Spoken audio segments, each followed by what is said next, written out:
The Lions, on the other hand, have completely turned their season around. So let's start there. They started off at 1-6, then they beat the Packers in Week 9, 15-9 in a incredibly ugly game that I rewatched on NFL Network last night and remembered all the chaos that ensued. The A.J. Dillon fumble that rolled out of bounds that he, and then there was the Samori Toure fumble that I think it was a Lions player recovered just out of bounds. It was just chaos from start to finish. Classic Packers Lions. But now the Lions, here they are, back all the way up at 8-8. They need a little bit of help to get in, needing the Seahawks to lose to the Rams, and then they need to obviously beat the Packers. Chris, how did we get here? How did we get from 1-6 to 8-8? Very carefully.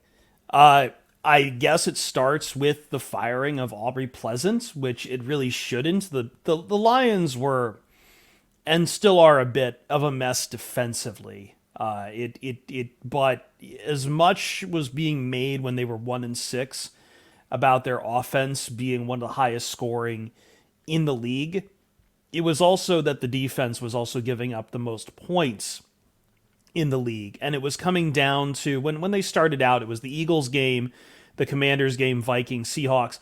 And in those 4 games, you saw these one-score losses that the Lions once again shoulda, coulda, woulda in a lot of places.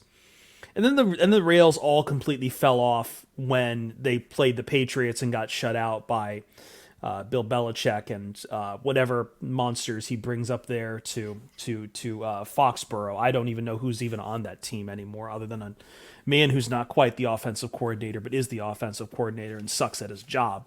But nevertheless, that became a very awful stretch for the Lions because they were facing a lot of injuries at the time, and at the same time, their offensive scheme really wasn't.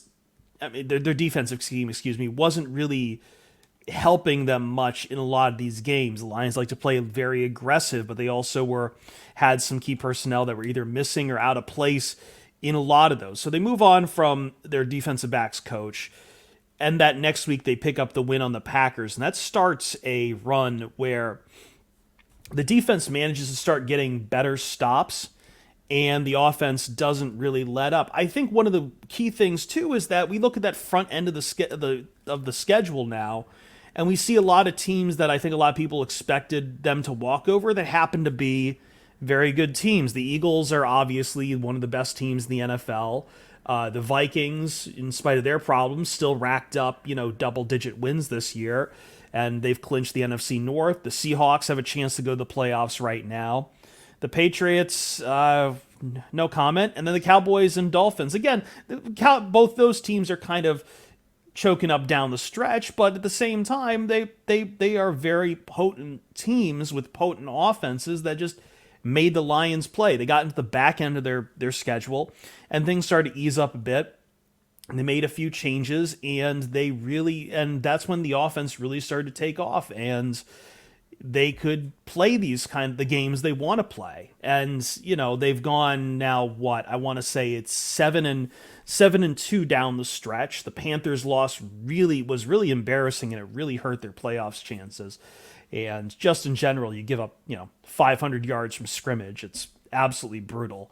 But they have looked the more confident team now. They've been able to get rid of a lot of the demons that were choking on them early in the season, and they've just learned to really put more schematic, just game plan wise. They seem to trust their offense a lot more to just do the things that they need them to do, even in some games where it's looked ugly and scatterbrained. They've just been able to pick up wins.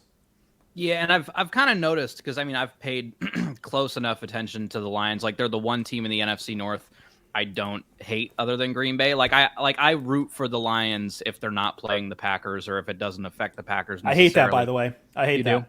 I hate that. I had someone at work try to sell that to me, another Packers fan, and I told him I wish you wouldn't. Because it's demeaning. It's absolutely demeaning to the hatred.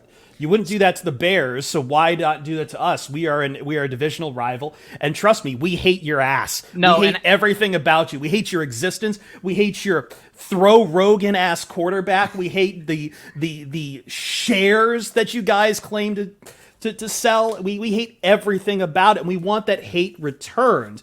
And so, hate and do it honestly. It gets rooting for the Lions as a divisional opponent is very demeaning. That would be like the Yankees rooting for the Yankees before the Red Sox started winning and be like, you'll get there one day. I'm rooting for you to pick up some wins. Nobody would ever take that in their right mind. So why do Packers fans feel like this has been something I've been on because we put up a TikTok and Packers fans on TikTok genuinely don't understand why Lions fans hate them.